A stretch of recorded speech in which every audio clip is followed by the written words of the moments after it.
स्तनों को पकड़ना, पैजामे का नाड़ा तोड़ना और पुलिया के नीचे खींचने की कोशिश करना बलात्कार नहीं है।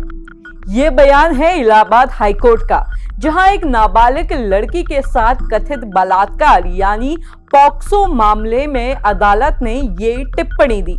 इस फैसले के बाद एक सवाल उठता है कि क्या यौन शोषण को अपराध मानने के लिए अब उसके पूरे होने का इंतजार किया जाएगा?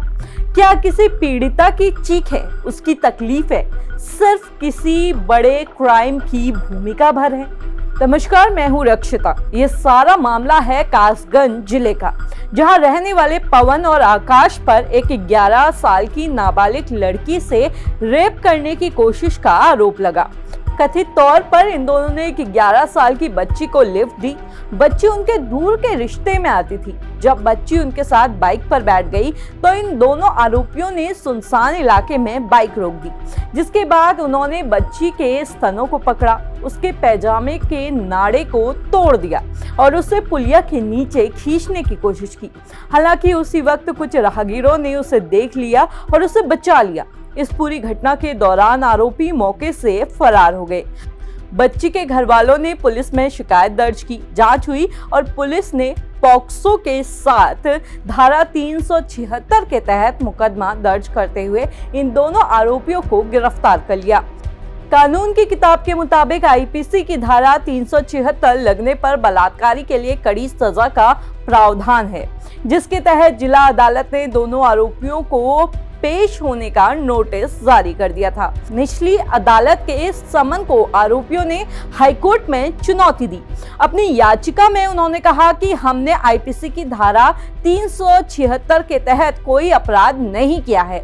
ये अपराध आईपीसी की धारा 354 और 354B यानी निर्वस्त्र करने के इरादे से हमला या आपराधिक बल का प्रयोग और पॉक्सो अधिनियम के प्रासंगिक प्रावधानों की सीमा से आगे का नहीं है। हाईकोर्ट ने भी इस पर सहमति जताई और आरोपियों के इस तर्क को मान लिया।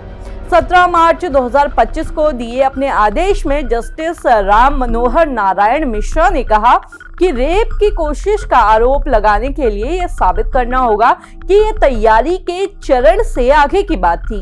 अपराध करने की तैयारी और वास्तविक प्रयास के बीच अंतर होता है। अदालत ने कहा कि इस मामले के तथ्यों को देखते हुए आरोपियों के खिलाफ धारा 354B और पॉक्सो अधिनियम की धारा 9 के तहत समन जारी किया जाना चाहिए, जो एक नाबालिग बच्चे के साथ गंभीर यौन अपराध के लिए दंड की व्यवस्था देती है। हालांकि इस बयान के सामने आने के बाद सोशल मीडिया पर काफी बवाल हो रहा है। वहीं सियासी गलियारों में भी इस बयान की चर्चाएं तेज है। कांग्रेस की प्रवक्ता सुप्रिया श्रीनेत ने इस फैसले पर सवाल उठाते हुए कहा कि जो कानून एक औरत की सुरक्षा के लिए बना है, इस देश की आधी आबादी उससे क्या उम्मीद रखे। जानकारी के लिए बता दूं कि भारत महिलाओं के लिए असुरक्षित देश है। इस मामले में सुप्रीम कोर्ट की वकील दीपिका देशवाल का कहना है कि जब रेपिस्ट की मंशा रेप करने की है और उसके लिए प्रयास भी किया गया है, तो ऐसे में अदालत की तरफ से सख्त रुख की जरूरत है।